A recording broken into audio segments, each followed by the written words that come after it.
Thursday, May 24th, 2021. And we are live. Welcome to the African History Network show right here on 910 AM Superstation, the Future Radio. All right. Well, I had a show already planned for today, but then the shooting in Uvalde, Texas took place. So we're going to start with that story, and then we're going to get to couple of other stories that I had already planned to talk about on today's show. All right, so we have the death toll has increased in the school shooting at the elementary school in Texas. The death toll is now updated to 19 children.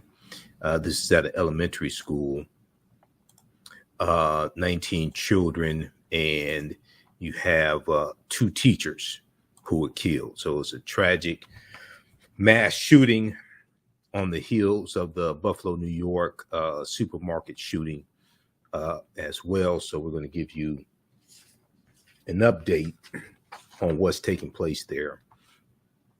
Then also, the news came out today that President Joe Biden is going to sign an executive order on police reform.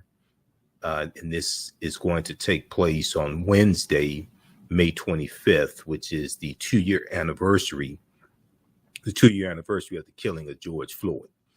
All right. So a lot of people have been waiting for this. I told you that this was coming. I told you an executive order on policing was coming. We know that the George Floyd Justice and Policing Act stalled in the Senate. It was blocked by Senator Tim Scott and Republicans in negotiations with Senator Cory Booker and Representative Karen Bass. Okay, so we know the talks broke down, and in January, we heard that President Joe Biden was going to do an executive order, but a 18-page draft of the executive order leaked, and it caused some police organizations to disagree with the executive order. Okay, but we see that the executive order is going to be signed on Wednesday, May 25th. Okay, so we'll give you an update on that as well. And then there was a story that I posted about on our Facebook fan page, The African History Network, The African History Network today.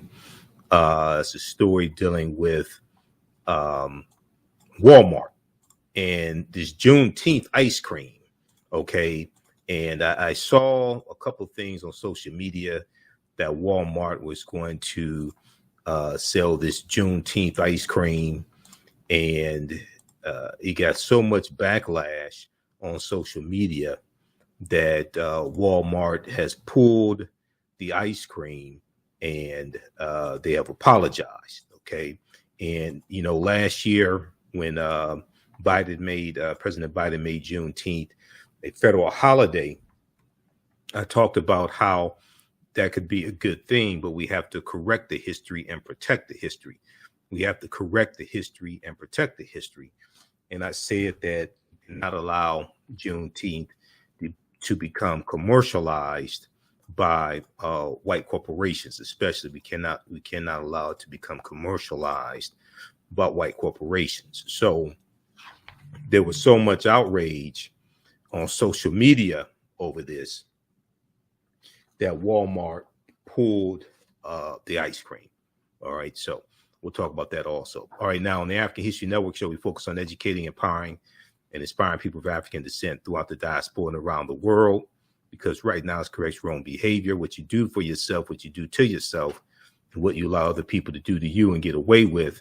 It's based upon what you think about yourself. What you think about yourself is based upon what you have been taught about yourself. What you've been taught about yourself is based upon everything you've read, heard, and seen about yourself. All right, be sure to register for the online history classes I teach on Saturdays and Sundays. Ancient Kemet, the Moors, and the Ma'afa, understanding the transatlantic slave trade, what they didn't teach you in school. I teach that on Saturdays, 2 p.m. to 4 p.m. Eastern Standard Time. We have the information at our website, AfricanHistoryNetwork.com, AfricanHistoryNetwork.com. All right, I want to jump into this first story, and I want to go to this clip here before we go to our first break. So if we look at also President Joe Biden gave a speech today. He gave he gave an address from the White House after returning back to the White House from Asia. So if we look at this story here briefly, the latest information we have, this is coming from NBC News. 19 children, 2 teachers killed in Texas elementary school shooting. An 18-year-old suspect was fatally wounded by law enforcement officers, Texas Governor Greg Abbott said. Okay. Now, this took place in Uvalde, Texas. At least 19 children and 2 teachers were killed Tuesday when a gunman opened fire in a Texas elementary school, according to Texas Department of Public Safety.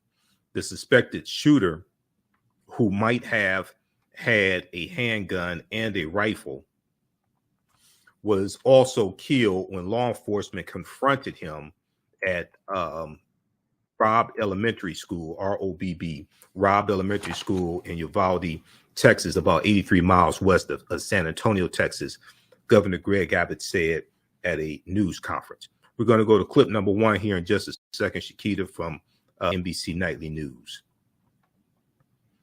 All right, now, it is believed Governor Greg Abbott, who's up for re-election right now, he said it is believed that he abandoned his vehicle, then entered the Robb Elementary School in Uvalde with a handgun, and he may have also had a rifle, Governor Greg Abbott said at a news briefing. He said he shot and killed horrifically and incomprehensibly. At the time, the reporting was 14 students and killed a teacher. That at a news conference shortly after the shooting, before additional deaths were confirmed. Now, the Texas Department of Public Safety said later that 19 children and 2 teachers have been killed in addition to the suspected shooter. So the suspected shooter, his last name is Ramos, he was killed also. Multiple survivors, the exact number was unknown, were being treated at regional hospitals. It was yet another mass shooting targeting children and educators at an American school campus. Okay, so I want to go to clip number 1 here. This is some updated information from NBC Nightly News. Let's go to clip, please. Shot and killed horrifically, incomprehensibly. Those are the words of Texas Greg Abbott tonight after one of the deadliest school shootings in U.S. history. 18 children and 3 adults gunned down today at an elementary school in Uvalde, Texas, west of San Antonio. According to a state senator briefed by Texas Rangers, the gunman, 18 years old and described as a resident of the community, entered the school with a handgun and possibly a rifle. It appears he was killed by officers who responded to the shootings. President Biden addressed the nation a short time ago. More on his message in a moment. This comes just 10 days after the mass shooting at a supermarket in Buffalo, in which 10 people were killed. One more horrific and stunning act of gun violence in a nation so weary from it. We begin tonight with Morgan Chesky in Texas. Lester, every update that has come in today on this story has only brought more heartbreak to this tight-knit community of only about 15,000 people. Tonight, a massive law enforcement presence has descended on this small town, and it is converging on Robb Elementary School behind me, now covered up in crime scene tape as investigators scour this area for evidence and try to find what caused this 18-year-old gunman to go inside and open fire. Tonight, at least 21 lives have been tragically cut short, according to Texas State Senator Roland Gutierrez, who says he was briefed by Texas Rangers.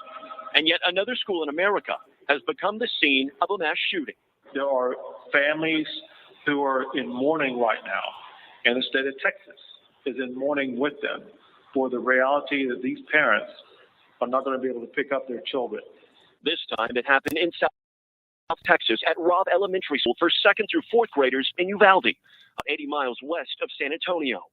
At least 13 people were injured, according to a hospital official. 2 medevac to San Antonio, a woman in her 60s and a 10-year-old girl. Both are in critical condition. We'll notify the parents and the families as soon as we have some news for them. 2 police officers were struck by rounds but are expected to survive. It all started at 11:32 this morning, where the shooter abandoned his vehicle, then entered the school with a handgun and possibly a rifle, according to the governor. It is being reported that the subject shot his grandmother right before he went into the school. Tonight, police say the gunman is dead. The governor naming him as 18-year-old Salvador Ramos from Uvalde. No word yet on his motive. Let me assure you, the intruder is deceased, and we are not actively looking for another individual or any other suspects in this case. Bobby Studer was at the school dropping off flowers for his wife, who was retiring Friday, when he heard gunshots. Her class and then. All right, we're coming up on a break. Pause it right there. Just back it up seconds. We'll continue this on the other side of the break. That was some NBC Nightly News today. You listen to the African History Network show. I'm Michael Imhotep. We'll be back in a few minutes. Mental health and well-being have long been a taboo subject in the so-called African-American community. So I enlisted the help of mental health experts, thought leaders, and activists to help kill the ghost of Willie Lynch and heal from post-traumatic slave syndrome. We experience trauma a lot of times on a subconscious level. So sometimes something happens to us and we know that it's traumatizing, but we don't really recognize the extent of the trauma. The work that I do is larger than the fashion industry. It's larger than the art world. And I believe that I was born to bring newness into this world. I'm Kaima McIntyre. I'm 24 years old and I'm an artist. I create everything from paintings to jewelry design, metaphysical jewelry to be specific, and fashion design. The only reason why my prom dress went viral is because people needed it. Within a few days of going viral, Notori Naughton reached out to me and she's like, I saw your dress, can you make me a dress? I was equally as shocked to be asked by a celebrity to design their dress at the age of 17. That's just one person, and the list just continues to go on to Janet Jackson, to Tyra Banks. It really hits home. That means that the discussion is happening on the grounds in real time. It's a network show. We do current events in history and politics, education, economic empowerment, entrepreneurship, relationships, love, sex, health issues, and much, much more. Unfortunately, many people confuse what racism means. Racism is a power structure. It was laws and policies that put us in this predicament. It's going to be laws and policies that take us out. So when you control the radius of a man or woman's thoughts, you can control the compass of his or her actions, because the mind can't do what it doesn't know. We have it all on 910 AM Superstation. Welcome back to the African History Network show right here on 910 AM, the Superstation, the Future Radio. I'm your host, Brother Michael Imhotep. It is Tuesday, May 24th, 2022, and we are live. Calling numbers 313-778-7600. 313-778-7600 is the call-in number if you have a question or comment. Okay, so right before the break, we're giving you an update on the school shooting, elementary school shooting at the Robb Elementary School in Uvalde, Texas. Latest update, 19 children killed, 2 teachers killed, as well as the gunman, 18-year-old gunman, whose last name is Ramos. We're going back to the clip here in just a second, Shakita. The suspected shooter was identified as Salvador Rolando Ramos, 18 years old, multiple senior law enforcement sources said. Quote, the investigation is leading to tell us the suspect did act alone during this heinous crime. Arredondo, the chief of police for the Uvalde Consolidated Independent School District, said at a news conference. FBI agents and U.S. Customs and Border Protection personnel were assisting local law enforcement with the investigation into the suspect's motive, into the suspect's motives and background, authorities said. The Bureau of Alcohol, Tobacco, and Firearms, ATF, and responded to assist also. Okay, I want to go back to this clip here. This is from NBC Nightly News today, May 24th. And they reported 18 children killed. This information from NBC News that I'm showing you is updated after NBC Nightly News aired today. Let's go back to this clip, please. Got in the cafeteria and just kind of turned off the lights, got on the stage, started papering the windows. She said the kids were real good. The last day of school here was supposed to be just days away. Instead, tonight, bloodstains the sidewalk outside. And parents are gathering at this local civic center to be reunited with their children, left terrified. My heart was broken today for a small community, and we'll need your prayers to get us through this. Morgan, take us inside the scene on the ground right now. What's it like? Lester, on one hand, it is a very active investigation here at the scene outside Robb Elementary, but about a quarter mile from where I'm standing, there's a civic center that's become a reunification site, and that has been the scene of so much incredible heartbreak today. Parents rushing there frantically, unsure if their child is still alive. And we're told at this hour there are still people potentially left waiting to hear word from authorities and not having any clarification on how the fate of their child is right now. In the meantime, authorities say they will be remaining here for the foreseeable future. Grief counselors will be made available to every student here in Uvalde who needs one starting tomorrow. And I understand school officials have briefed the media a few times. What are they saying? I think, Lester, what they're saying is the fact that this is a tragedy that hits harder than anything they've ever experienced in their lifetime. The superintendent earlier today in a press conference was almost at a loss for words. It was very brief in that they only acknowledged the incredible loss that they were enduring and frankly said they couldn't say any more other than pledging to be there for their staff and students in what will be an incredibly long road of recovery ahead. Oh, the funeral. Was that it? Okay. Is that it? All right. So that was from NBC Nightly News today. Also, this article I'm showing you here, this is from the Texas Tribune. This came out later today, updated information. 21 are dead in a Uvalde elementary school shooting, the deadliest in Texas history. Robb Elementary teaches 2nd, 3rd, and 4th grade students in Uvalde, which is about 85 miles west of San Antonio, Texas. Governor Greg Abbott said the shooters believed to have been killed by responding law enforcement. The shooting started around 11:32 a.m. Today. Okay, so read this one as well. State Senator Roland Gutierrez, Democrat from San Antonio, Texas, told CNN there might be another adult dead, but authorities have not confirmed it. Okay, so check this one out. Now, President Joe Biden, returning from a trip to Asia, gave an address today. We're going to clip 2 here in just a second, Shakita.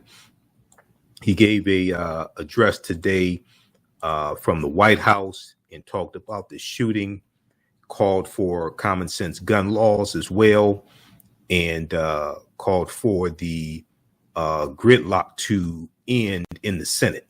Okay, let's go to clip 2, please, Shakita.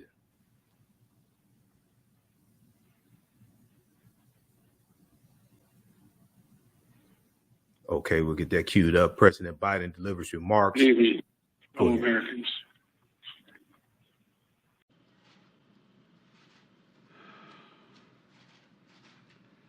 Good evening, fellow Americans. I had hoped when I became president, I would not have to do this again. Another massacre, Uvalde, Texas, an elementary school. Beautiful, innocent, 2nd, 3rd, 4th graders. And And how many scores of little children who witness what happened see their friends die as if they're on a battlefield, for God's sake.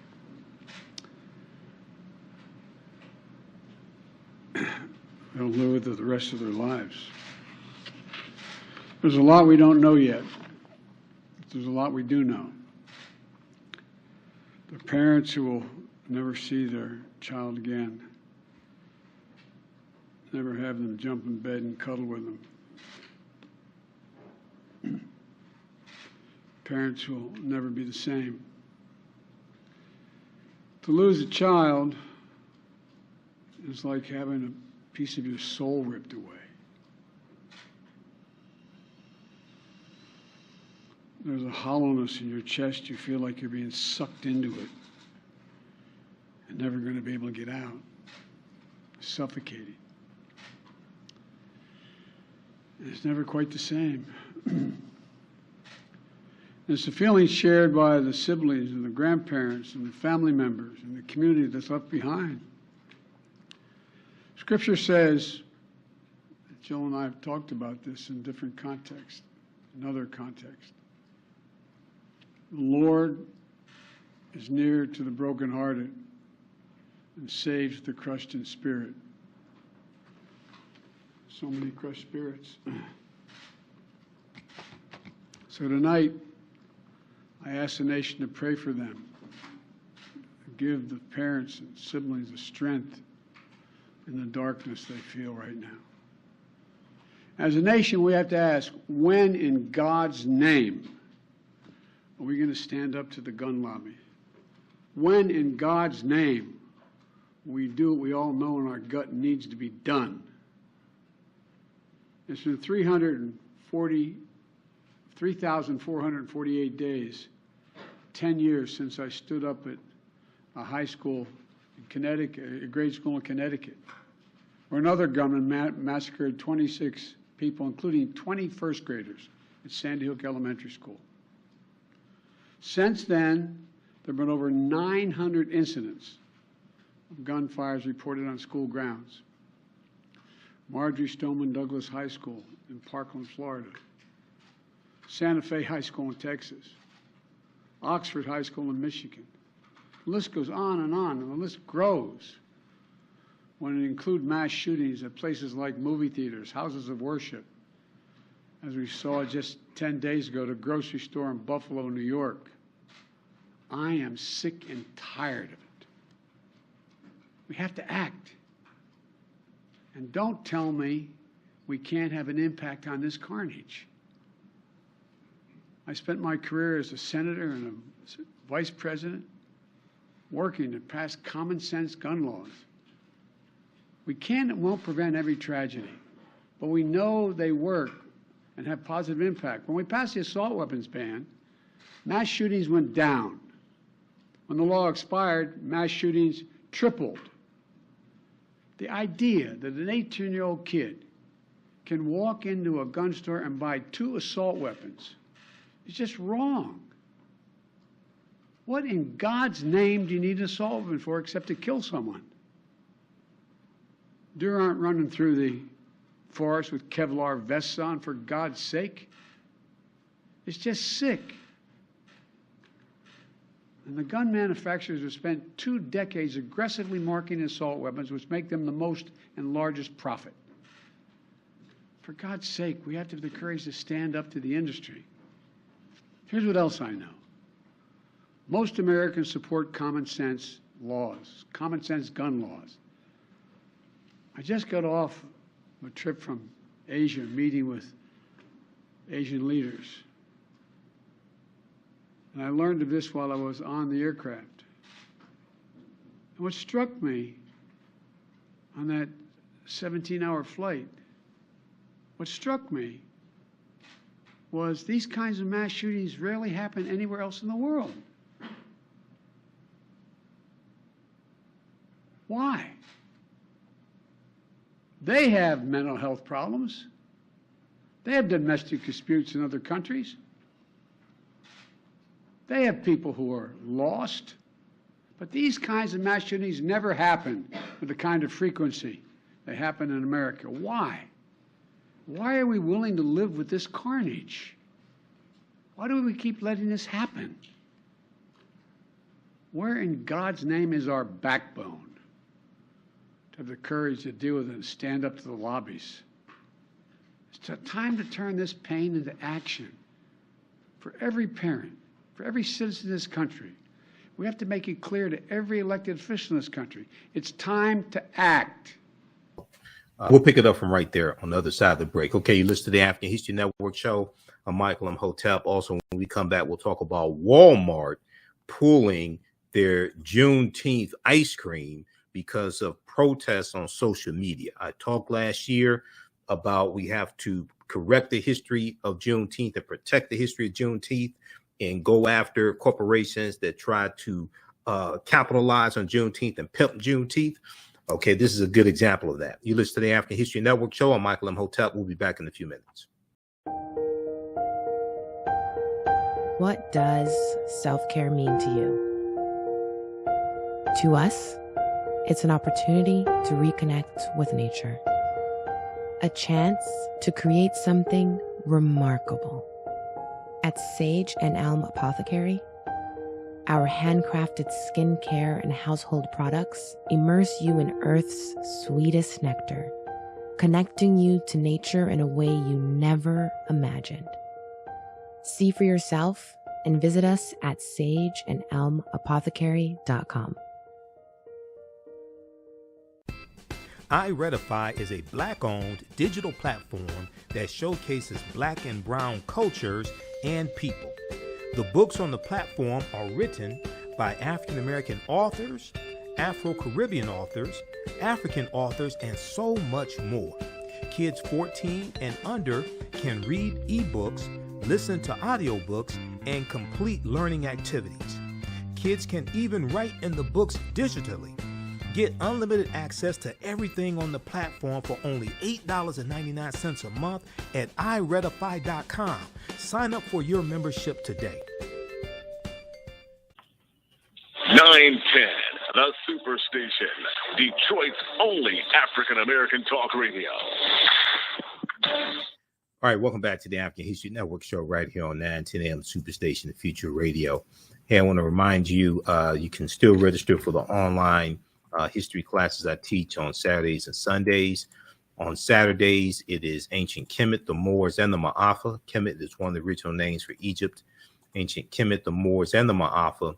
Understanding the transatlantic slave trade, what they didn't teach you in school.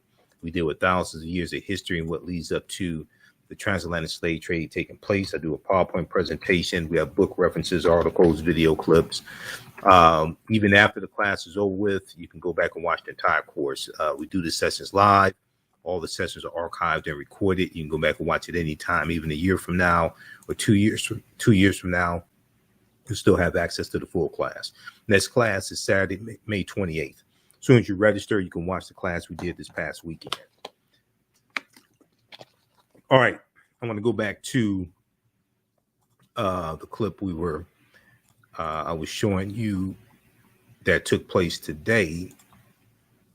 This is President Joe Biden talking about the Uvalde elementary school shooting. Let's go back to this clip, please, Shakita. It's time for those who obstruct or delay or block the common sense gun laws. We need to let you know that we will not forget. We can do so much more. We have to do more. Our prayer tonight is for those parents lying in bed and trying to figure out, will I be able to sleep again? What do I say to my other children? What happens tomorrow?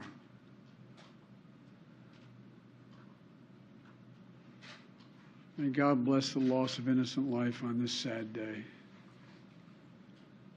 And may the Lord be near the brokenhearted and save those crushed in spirit, because they're going to need a lot of help and a lot of our prayers. God love you.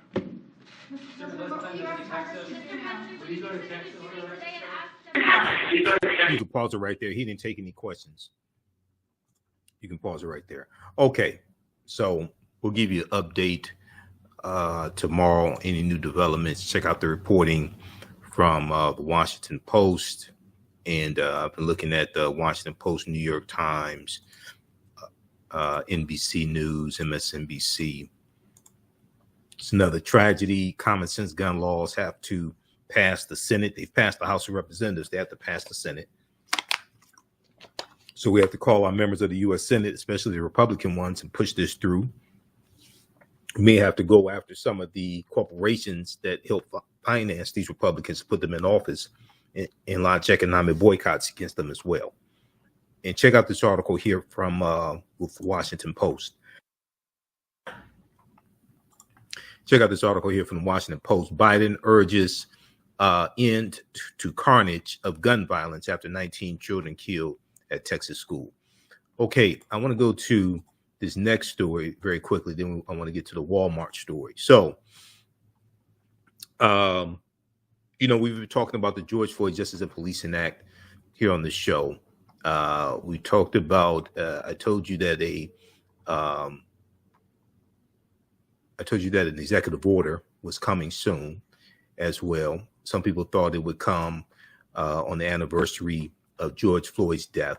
We got the news today definitively that on Wednesday, May 24th, President Joe Biden is going to sign an executive order dealing with police reform, what he can do based upon executive order. Now, the majority of control over policing is at the state and local level based upon the 10th Amendment to the U.S. Constitution.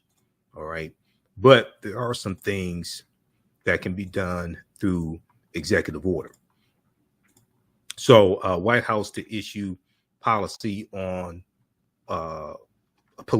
issue policing order on the anniversary of George Floyd's death. Long-awaited action will create national accreditation standards, database for problem officers, incentives to ban chokeholds. So the Washington Post, as well as New York Times, has reporting on this, and also TheGrio.com. And if we look at it, I was pulling up this article here. Okay, yeah, from the Grio also. April Ryan has an article from TheGrio.com about this. And if we can close out the ads here from the Grio. All right, we'll take a look at this also. So it's a good article from April Ryan and TheGrio.com. Let's flip over to this here. Biden to sign executive order on police reform on George Floyd anniversary. If we look at this here quickly, President Joe Biden will mark the anniversary of George Floyd's death by signing an executive order on Wednesday to establish new rules and regulations for federal law enforcement officers, TheGrio.com has learned. We know that April Ryan is the White House correspondent for TheGrio.com. Now, the presidential action is an attempt to fulfill a campaign promise to reform policing on the national level, create accountability, and protect civil rights. Now, 2 years later, a source familiar with the anticipated executive order told the Grio that President Biden's unilateral move is an effort to be quote unquote effort to be responsive after Congress failed to pass the George Floyd Justice and Policing Act, which was a comprehensive police reform bill to prevent and remedy racial profiling and excessive use of force. Okay, it was a comprehensive police reform bill intended to prevent and remedy racial profiling and excessive use of force. Now, some high-profile families who have been impacted by deadly police violence will be on hand for the presidential signing ceremony. The one order expected to be signed will extend measures on police use of force after civil rights leaders submitted guidance requesting at least 20 executive actions. After civil rights leaders, because they've been meeting with President Biden, after civil rights leaders submitted guidance requesting at least 20 executive actions. The New York Times reported that the executive order will specifically use federal grants to encourage state and local agencies to tighten restrictions on chokeholds and no-knock warrants. It will also reportedly create a national registry of police officers who are fired for police misconduct. And this helps identify those officers to keep them from going to other jurisdictions, other police departments, and get hired there and committing the same types of offenses. Sources describe the order as a progressive and one that mirrors. Sources describe the order as progressive and one that mirrors the state of California's use of force statute, which more narrowly defines a justifiable homicide. Any executive order signed by President Joe Biden could ultimately be reversed by another administration when he is no longer in office. However, the White House is hoping to do its part in lieu of legislative action from Congress. Attempts to pass a bipartisan George Floyd bill fell apart when Democrats and Republicans failed to reconcile their differences on provisions on legislation. Basically, Senator Tim Scott lied and said the sticking point was defund the police. When talks broke down in September of 2021, he said the sticking point was defund the police, which was a lie. And then the Fraternal Order of Police and the International Organization of Police Chiefs, they put out a joint statement, and they said that they agreed with the George Floyd bill, okay, and that the bill did not defund the police. Senator Tim Scott lied. That's what happened. All right. So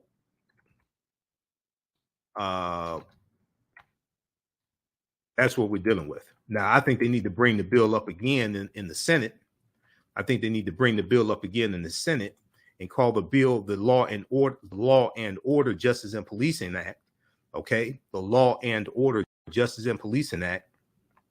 Bring in the Fraternal Order of Police and the International Organization of Police Chiefs into the Senate. Talk about how good the bill is, because a lot of Republican senators whose votes you need 10 Republicans to vote for the bill. A lot of them were endorsed by the Fraternal Order of Police and the International Association of Police Chiefs. Bring it. Each year, more white people are killed by police than African Americans. If you go to WashingtonPost.com and look at Fatal Force, look at their database, Fatal Force, which deals with police killings. Each year, more white people are killed by police than African Americans. We're killed disproportionately. Bring in white mothers, bring in white family members to talk about their loved ones who were unjustly killed by police. Okay, the strategy that's being used to see going to the Senate, and you only got 2.5 black people in the Senate. Going to the Senate talking about black this and black that is a good way to make sure the bill fails. The structure of the Senate, the racial makeup of the Senate is much different than the House of Representatives. We'll continue this on the other side of the break. Listen to the African History Network show. I'm Michael Imhotep. We'll be back in a few minutes. The work that I do is larger than the fashion industry. It's larger than the art world. And I believe that I was born to bring newness into this world. I'm Kaima McIntyre. I'm 24 years old and I'm an artist. I create everything from paintings to jewelry design, metaphysical jewelry to be specific, and fashion design. The only reason why my prom dress went viral is because people needed it. Within a few days of going viral, Notori Naughton reached out to me and she's like, I saw your dress, can you make me a dress? I was equally as shocked to be asked by a celebrity to design their dress at the age of 17. That's just one person, and the list just continues to go on to Janet Jackson, to Tyra Banks. It really hits home. That means that the discussion is happening on the grounds in real time. Jeanette Davis is a well-established author with 6 published books. Black Survival in White America from Past History to the Next Century was published in 1995, and it delves into the history of African Americans before slavery up to contemporary times.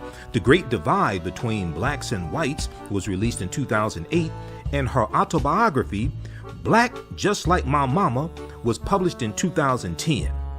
Soulful Journey, The Business of Beings, was released in December 2021, and her two latest books, Echoes from the Heart, Love Throws Poetry, and Master Being Human, were both published in January of 2022. Jeanette Davis' writings delve deeply into the psyche of Black people from ancient to contemporary times. She cuts no corners and leaves no stones unturned in relating truth, letting the chips fall where they may on both African and European doorsteps. Order Jeanette Davis's books today at Amazon.com. Search for Jeanette Davis and get to know her work today. Welcome back to the African History Network show right here on the TheAHNShow, the Superstation, the Future Radio. Okay. This article right here, this came out September 28th, 2021. TheHill.com, police organizations say failed reform proposal would have strengthened departments, not defunded them. This came out after the talks between Republicans and Democrats broke down in the Senate regarding the George Floyd Justice and Policing Act. Those talks basically broke down September 25th, 2021. This article came out September 28th, 2021. So there was a joint statement from the International Chiefs of Police and the Fraternal Order Police. And they said that they are disappointed that Senate negotiators could not reach an agreement on police reform legislation. And we thank all those members of Congress who partnered with us in the effort, the joint statement said. The joint statement went on to say, despite some media reports, at no point did any legislative draft propose defunding the police. Okay? Despite some media reports, at no point did any legislative draft propose defunding the police. It is our joint belief that the provisions under discussion would have strengthened the law enforcement profession and helped improve the state of community police engagement without compromising management and officers' rights.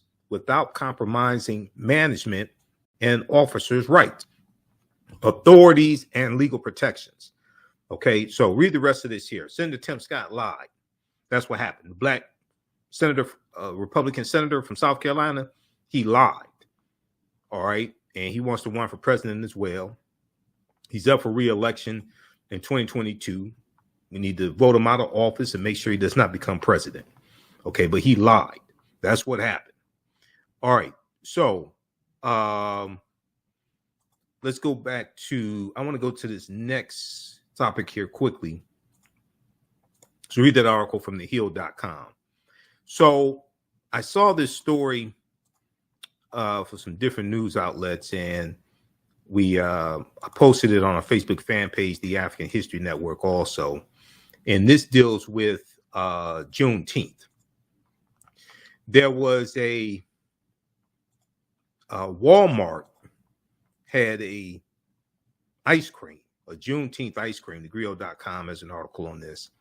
Walmart has a Juneteenth ice cream, and it got so much backlash on social media that they canceled. They pulled the ice cream off the shelves. They're not going to sell it.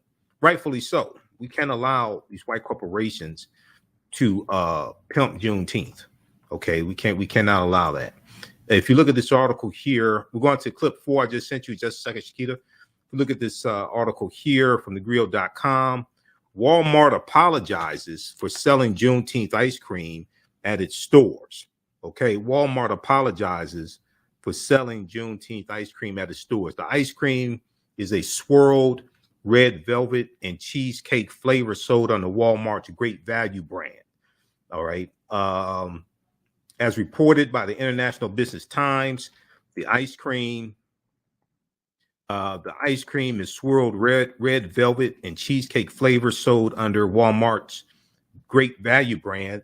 The packaging boasts an image of two black hands with the Pan-African colors, yellow, green, red, and black. Pan-African flag is really red, black, and green. They threw yellow in there, but some of them like that. But really, the Pan-African flag, which was created by the Universal Negro Improvement Association, adopted August 13th, 1920 at their International Convention, is red, black, and green. Now, the pints include the message, share and celebrate African-American culture, emancipation, and enduring hope. However, following backlash over the Juneteenth-themed ice cream, Walmart announced that it was removing the items from its shelves. Juneteenth holiday marks a celebration of freedom and independence, Walmart said in a statement to Fox Television. Okay, that African Americans, they weren't independent because most of them didn't get land. See, this is what I'm talking about. This is the BS I'm talking about. However, we received feedback that a few items caused concern for some of our customers, and we sincerely apologize. We are reviewing our assortment and will remove items as appropriate. Okay, so read the rest of this here. We'll talk about this a little bit more on tomorrow's show. Those we're out of time here on 9:10 a.m. Superstation WFDF. Those watching on Facebook and YouTube, keep watching for a few more minutes because I'm going to play the interview that I did on Juneteenth 2021 on DET IPTV, dealing with some of the history of Juneteenth. Okay, be sure to visit our website, AfricanHistoryNetwork.com. AfricanHistoryNetwork.com. I'm still dealing with my allergies, so just bear with me. The pollen in the air is better today than 2 weeks ago, but I'm still dealing with my allergies. Visit our website, AfricanHistoryNetwork.com. Register for the online classes that I teach on Saturdays and Sundays. Also, we have my Juneteenth presentation, my Juneteenth lecture is right here. It's 2 hours. Deals with the real history of Juneteenth, the Emancipation Proclamation, why did not free the enslaved Africans, Special Field Order number 15, 40 Acres and a Mule, Dr. King's Poor People's Campaign, and a lot more. So this is a 2-hour presentation. We have it on DVD and digital download at AfricanHistoryNetwork.com. All right, we got to get out of here. And you know, my show will continue to be on Sundays, 9 p.m. to 11 p.m. Eastern Standard Time. This coming Thursday, which is the 26th? 26th. That's gonna be my last day doing Monday through Thursday. We're gonna go back just to doing Sunday. So I'll still be on Sundays, 9 p.m. to 11 p.m. Eastern Standard Time here on 9:10 a.m. Superstation WFDF. I have other responsibilities that I have to take care of, things like this. So even though I enjoy doing this show late at night, I have a lot of other responsibilities I have to do. Okay, so we'll be back here tomorrow. Right now, it's correct wrong behavior. It's not over till we win. Wakanda forever. Talk to you tomorrow. Peace. All right, stand by. I'm going to show you this quickly here. Also, if you like this type of information, you can get African History Network, $ the AHN Show through Cash App, $ the AHN Show through Cash App. Also through PayPal, paypal.me/the AHN Show. PayPal.me/the AHN Show. This helps us keep doing the research, stay on the air, keep broadcasting, pay some of the bills. Also, you can register for the online classes that I teach on Saturdays and Sundays as well. Okay, so back June 19th, 2021, I was on DET IPTV with Angela, what was her name? Angela Matthews. Angela Matthews interviewed me. We talked about the history of Juneteenth, and it was right after Juneteenth became a federal holiday. Okay, the executive order, I'm sorry. The bill passed the Congress. It was signed into law by President Joe Biden. Juneteenth becoming a federal holiday. I deal with all that, and I talk about fighting, making sure that Juneteenth is not commercialized also by white corporations. Let's go to this clip.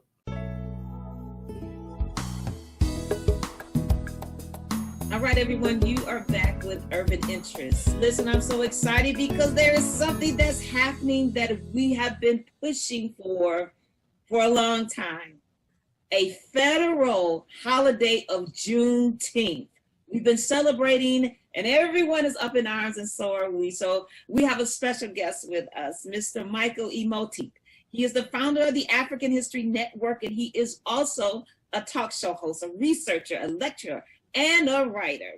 He has hosted national radio shows such as the Warren Ballantine Show, and yes, come on now, the Roland Martin Show, talking about big time. He is an avid writer, and his articles can be read at the AfricanHistoryNetwork.com, and his articles can be published by, YourBlackWorld.net, CultureCritic.com, FinancialJuneteenth.com, and BlackThen.com. So come on here, Mr. Michael, because I'm excited about this. Let's talk. All right, how you doing today, Angela? I am doing absolutely wonderful. You know, President Biden signed that legislation making a holiday, and so House Majority Whip Jim Claiborne says that was important. So explain to us the Juneteenth flag. You said the Juneteenth flag? Yes, there's a flag, isn't there? Right. Well, the Juneteenth flag is a variation of the U.S. flag. So it's to recognize that, in 1776, 4th of July 4th, 1776, when the Declaration of Independence was signed by the first 4 of 56 signers of the Declaration of Independence, the majority of African Americans were still enslaved. So this is designed for us to have something of our own. And it's red, black, and green as well, which are the colors of the Pan-African flag, which was created by Marcus Garvey and the Universal Negro Improvement Association. It was adopted in August of 1920 at their international convention. More importantly than the flag is to understand Juneteenth and the history behind Juneteenth. And we have to correct the history, but also protect the history of Juneteenth, because it's going to be commodified, and we have to get out in front of that and shut this down. Walmart and these other stores should not be selling Juneteenth merchandise, because African Americans have been celebrating Juneteenth since 1866 in various ways, and African Americans have been selling that merchandise. Okay, so June 19th, 1865 commemorates when Major General Gordon Granger delivers what's known as General Order Number 3 to enslaved Africans in Galveston, Texas. All right. He arrived the day before. He arrives with about 2,000 troops. Majority of them are African-American troops. And they are enforcing the Emancipation Proclamation from January 1st, 1863. The war is, for all practical purposes, over now. It ends basically April 1865, when General Robert E. Lee surrenders to General Ulysses S. Grant. But Texas is more removed from the war. Major battles don't take place in Texas. You have slave owners who flee other Confederate states and go into Texas and take their slaves with them. So Texas is more removed, and they had not gotten the news that the war was over and the slaves were free. Now, the Emancipation Proclamation did not free the enslaved Africans, January 1st, 1863. This is why we have to correct the history, because there's a lot of misinformation floating around in media, especially white-owned media, dealing with this. If you go to LOC.gov, which is the Library of Congress website, or archives.gov, which is the National Archives, and you actually read the Emancipation Proclamation. It was a military strategy from Lincoln, President Lincoln, and it states that the slaves in territories or states in rebellion are free as of January 1st, 1863. But slaves that are still in the border states, Maryland, Kentucky, Missouri, Delaware, they're still slaves. Slaves who were in territories that had succeeded from the Union but came back under Union control, they're still slaves. The Emancipation Proclamation did not free the enslaved Africans.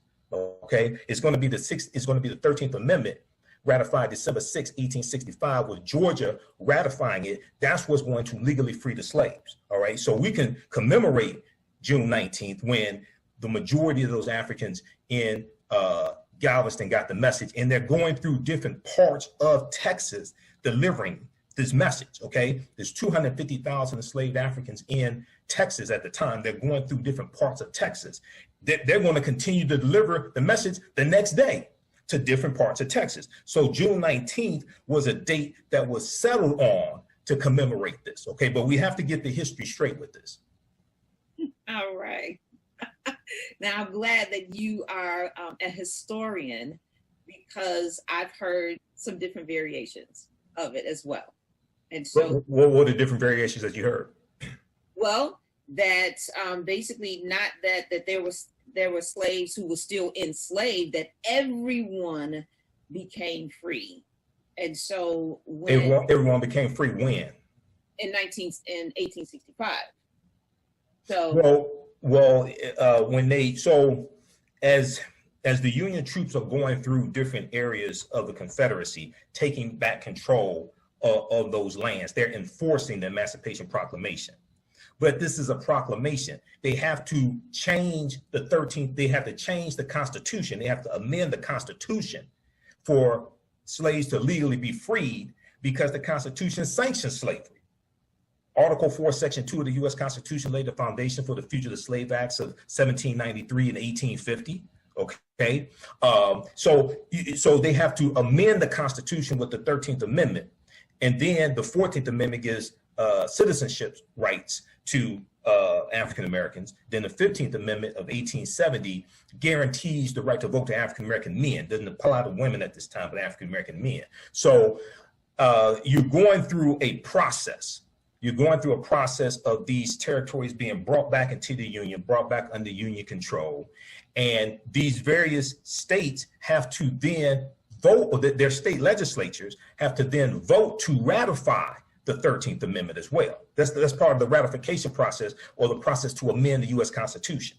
Okay, to amend the U.S. Constitution, a bill has to pass both the House of Representatives and the U.S. Senate by 2/3 majority vote. Then it has to be ratified by 3/4 of the state legislatures by a 2/3 majority vote.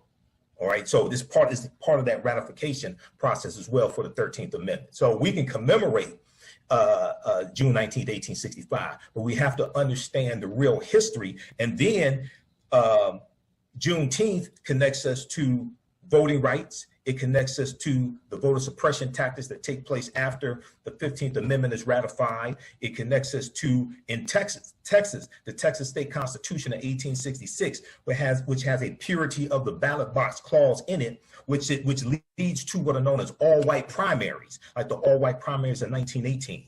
It connects us to the Mississippi State Constitution of 1890, where they voted to institute poll taxes and literacy tests. So it connects us to voting rights. It connects us to reparations, repairing the damage of slavery and the legacy of slavery, because when the emancipation takes place, when Africans are free, we're free largely without reparations, without giving land, giving tools, giving money, anything like that. And 40 acres and a mule, Special Field Order number 15, that land is largely going to be taken back by President Andrew Johnson, who succeeds Lincoln after Lincoln's assassinated in April of 1865, and he's going to give all that land back to the Confederacy for the most part. Okay, so all of this is, so people want to talk about reparations. Juneteenth is directly related to reparations. You're talking about the legacy of slavery. You're talking about what happened during Reconstruction, 1865 to 1877. So these two are they interconnect.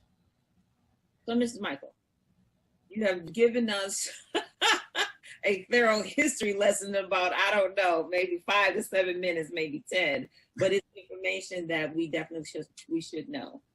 Absolutely. About the bill that passed unanimously in the Senate, however, there were 14 Republican lawmakers. Mm-hmm. That doesn't surprise me. That doesn't surprise me. You're dealing with the white nationalist party. You're dealing with the party that many of them support the insurrectionists. You had 147 Republican traitors who voted not to certify the 2020 presidential election, okay, on January 6th. You had 147 who voted. Now, it's important for people to watch what's taking place. Go to govtrack.us, govtrack.us. You can track these bills in Congress and you can see who supports them.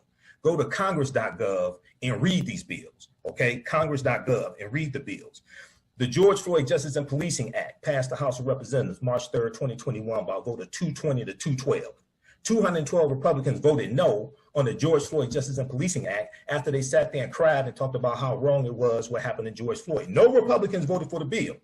The $1.9 trillion American Rescue Plan. No Republicans in the House of Representatives or the U.S. Senate voted for the bill. H.R. 40 is in the House of Representatives right now. It passed out of the House Judiciary Committee 2 or 3 months ago for the first time in 32 years, originally introduced by the Honorable John Conyers from the 13th Congressional District. Now is sponsored by Representative Sheila Jackson-Lee of Texas, who also is the one who sponsored the Juneteenth bill from Texas, because this deals with Texas. Reparations and Juneteenth are interconnected. Anybody that lies to you and tells you they're not, they don't know what they're talking about.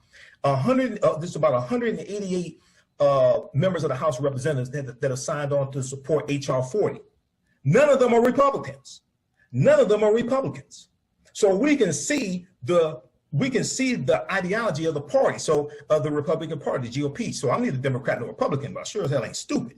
I can see who consistently supports bills that benefit African Americans, and I can see who consistently vote against those bills and are obstructionists to those bills. So yeah, I'm not surprised it was 14. I'm surprised it wasn't more than 14, tell you the truth.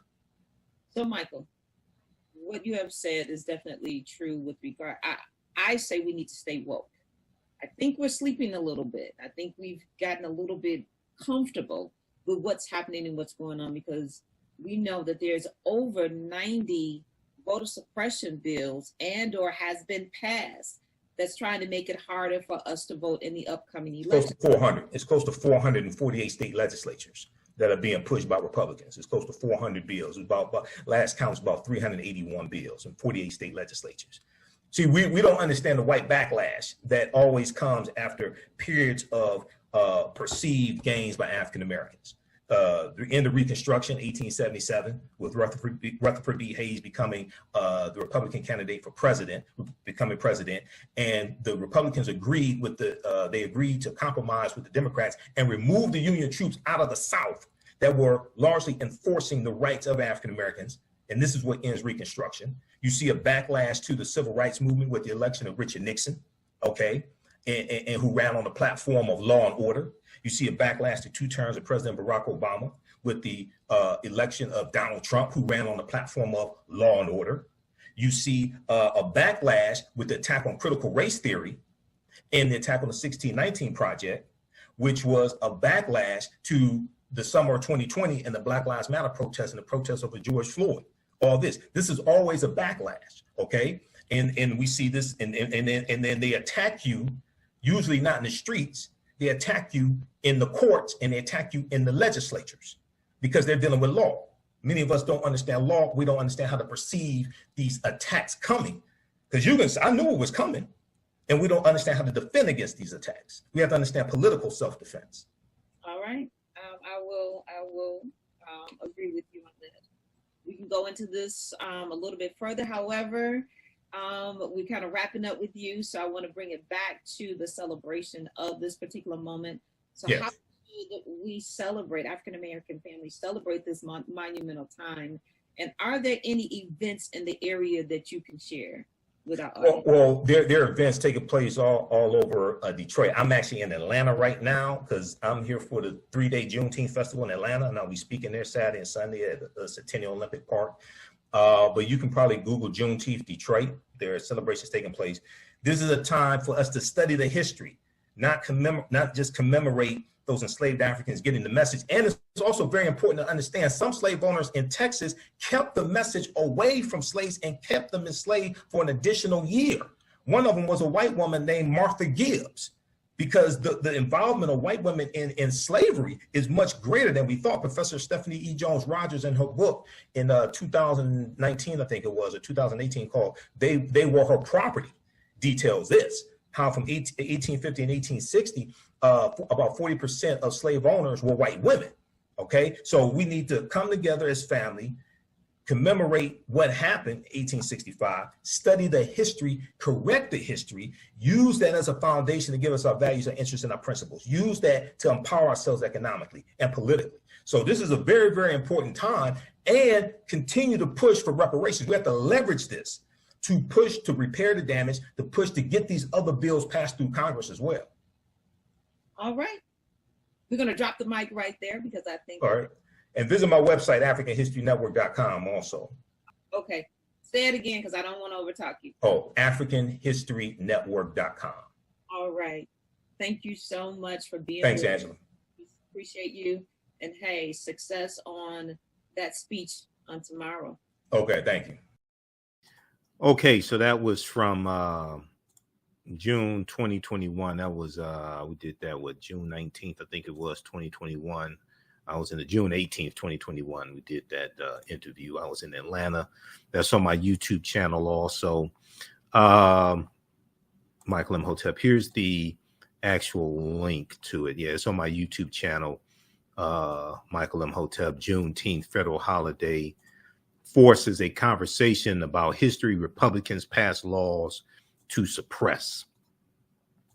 So every June 19th, they have to deal with this federal holiday.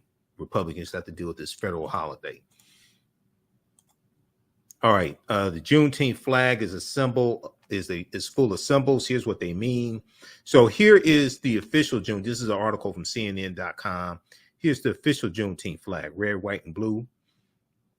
There's another one I've seen that is red, black, and green, and it's similar to the U.S. flag with the stars and stripes.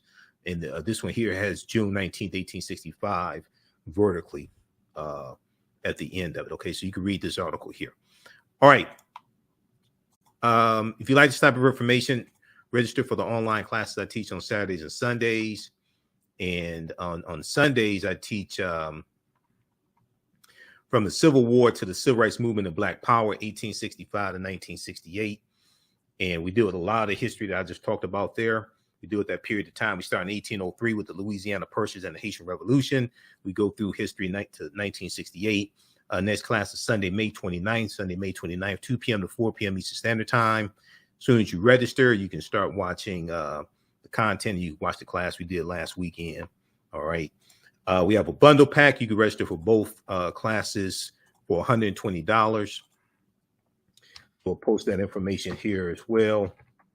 And the class I teach on Saturdays is Ancient Kemet, the Moors, and the Ma'afa, Understanding the Transatlantic Slave Trade, what they didn't teach you in school. All right, look, we have to get out of here. Remember, at the African History Network, we focus on educating, empowering, and inspiring people of African descent throughout the diaspora and around the world, because right now it's correct wrong behavior. It's not over till we win. Wakanda forever. We'll talk to you tomorrow. Peace.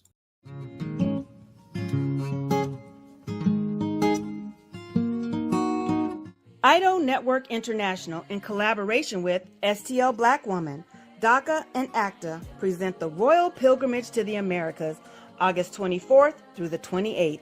The African kings and queens are coming to you for business, networking, and sharing of Pan-African ideals. The venue will be the illustrious En Garde Arts Hotel in St. Louis, Missouri. A royal cultural experience and exhibitions, trade and investment opportunities in Africa, the Caribbean, and the Americas. A Royal Pan-African Summit hosting keynote speakers and a red carpet banquet. Come and witness an African royal coronation ceremony. Register at www.idonetwork.org to book your ticket to wine and dine with African royalty.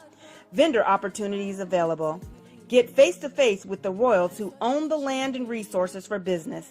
Contact DACA for deal room information at 602-730-4572.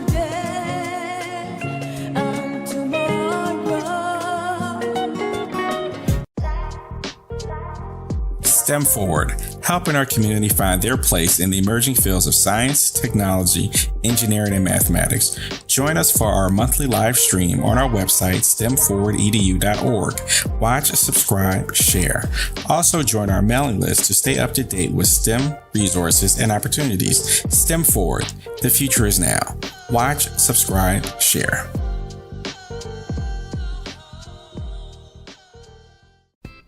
iRedify is a Black-owned digital platform that showcases Black and Brown cultures and people. The books on the platform are written by African American authors, Afro-Caribbean authors, African authors, and so much more. Kids 14 and under can read ebooks, listen to audiobooks, and complete learning activities. Kids can even write in the books digitally. Get unlimited access to everything on the platform for only $8.99 a month at iRedify.com. Sign up for your membership today. The work that I do is larger than the fashion industry. It's larger than the art world. And I believe that I was born to bring newness into this world. I'm Kaima McIntyre. I'm 24 years old and I'm an artist. I create everything from paintings to jewelry design, metaphysical jewelry to be specific, and fashion design.